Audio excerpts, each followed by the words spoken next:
Il était une fois un gentil moine de l'ordre des Récollets. C'était un brave franciscain habillé de gris, simple et bonhomme. Il aimait à jardiner pour ses frères et sortait peu du couvent. Il faut dire que le pauvre père Fouessard était porteur de malformations congénitales qui en faisaient la risée des enfants et des gens mal intentionnés. Pourtant, il n'y avait pas plus paisible et brave homme que ce bonhomme-là.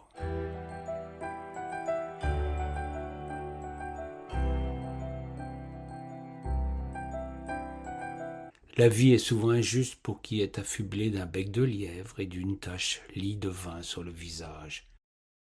Le père Fouessard portait sa croix, acceptant les insultes et les lasis comme une épreuve envoyée par le Très-Haut. Afin de ne pas en rajouter, il ne sortait qu'à la nuit tombante, pour de longues promenades en bord de cette Loire qu'il chérissait tant. Sur les rives désertes, à l'écart, il évitait ainsi les humains si malveillants.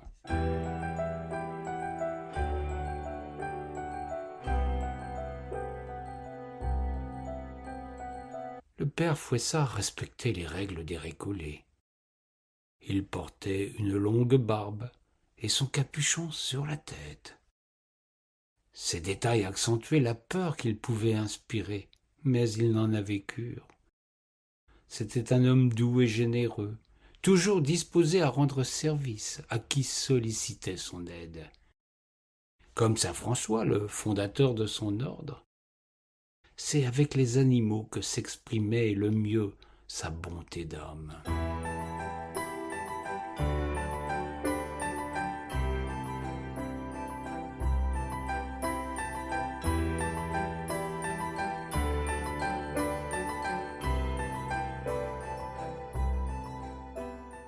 On ne sait pourquoi les bêtes d'instinct apportent aux âmes en peine ce réconfort que ne peuvent comprendre les hommes, affligés, Dieu bien incapable de voir au fond des cœurs. Notre gentil moine tenait conversation avec toutes les créatures du bon Dieu sur les rives de la rivière. Il parlait aux oiseaux et aux mammifères, caressait les poissons qui, à son approche, surgissaient à la surface.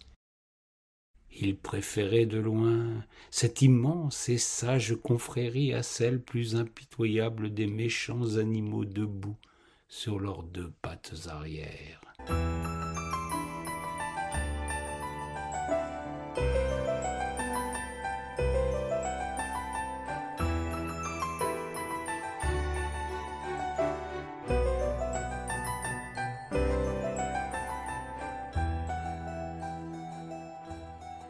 Était-ce sa malformation qui lui permettait ainsi de se sentir si proche de nos frères les animaux? Était-ce sa bonté intérieure? Nul ne le sait, et bien rares étaient ceux qui se souciaient de comprendre cet homme. Les moines, c'est-à-dire ses frères, regardaient d'un mauvais œil ses escapades nocturnes. Le père abbé jugeait qu'il y avait diablerie dans de telles pratiques, qui lui revenaient parfois aux oreilles.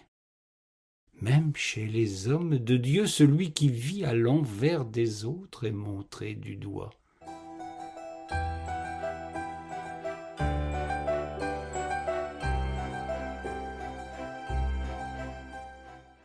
Imaginez donc ce qui se murmurait à Marcigny et dans sa région. Quelques témoins oculaires rapportèrent que le père Fouessard tenait conversation avec les animaux.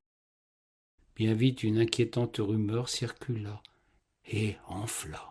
Un sorcier au hideux visage, aux cheveux hirsutes, à la barbe gigantesque, avait pris possession du corps d'un moine des Récollets. Les gens se signaient désormais en le voyant. Les enfants tremblaient d'effroi rien qu'à l'évocation de son nom. Il représentait la plus redoutable menace. Les parents promettaient d'aller quérir le père Fouessard quand un garnement refusait de se montrer obéissant. Sa réputation ne cessa ainsi de s'amplifier de la pire des manières. Sa vie devenait insupportable, y compris au sein du couvent.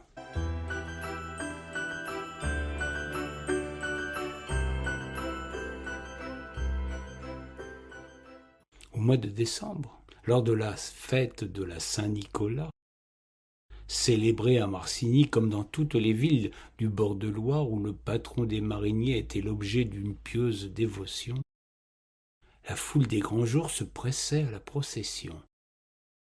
Les mariniers, comme il se doit, allaient en tête devant les représentants du clergé et de la noblesse.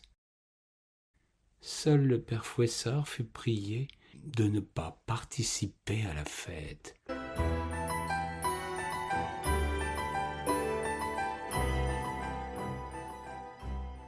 Ce bannissement tombait bien et notre bon moine en profita pour s'isoler, comme à l'accoutumée, en bord de rivière, et retrouver loin de ces malveillants ces êtres naïfs qui voyaient en lui le meilleur des hommes.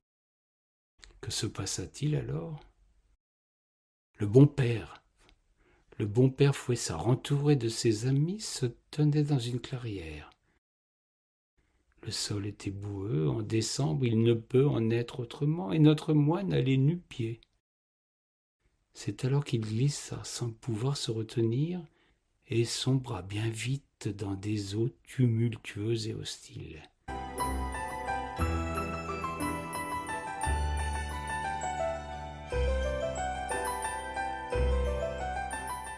C'est ainsi que quelques jours plus tard on découvrit son corps, encore plus laid que de son vivant, car gonflé et déformé. Il tenait fermement agrippé dans une main, dans un réflexe de survie, sans doute une poignée de baguettes souples de noisetier qu'il avait arrachées à la rive dans sa chute. Sa disparition avait jeté l'effroi. Les plus folles rumeurs avaient circulé. Bien rares étaient ceux qui croyaient à l'accident.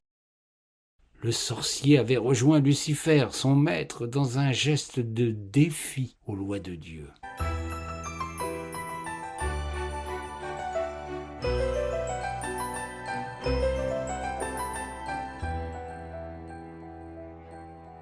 Les baguettes qu'il tenait dans sa main furent à l'origine d'une fable que chacun se plut à diffuser, tant le bonhomme était repoussant et méchant à leurs yeux.